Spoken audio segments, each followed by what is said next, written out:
আরও একটা শিরোপার হাতছানি আর্জেন্টাইন সুপারস্টার লিওনেল মেসির সামনে। কনকাকাফ চ্যাম্পিয়ন্স কাপের সেমিফাইনালে তার দল ইন্টার মায়ামি।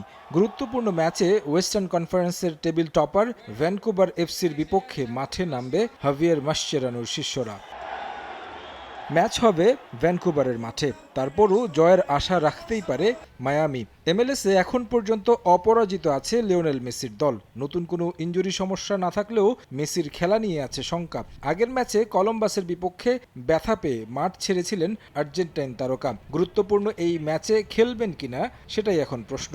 যদিও সেই ম্যাচের পর কোচ মাসচেরানো বলেছিলেন মেসির তেমন কিছুই হয়নি।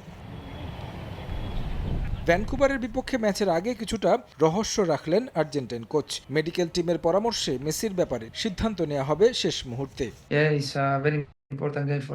ক্লাবের ইতিহাসে আমার মনে হয় এর চেয়ে গুরুত্বপূর্ণ ম্যাচ আসেনি। আমরা ম্যাচের জন্য প্রস্তুত এবং মাঠে নামার অপেক্ষায় আছি। কে ম্যাচ খেলবে আর কে খেলবে না, ম্যাচের আগে এসব নিয়ে কথা বলতে আমি পছন্দ করি না। ম্যাচেই দেখতে পাবেন কে খেলছে।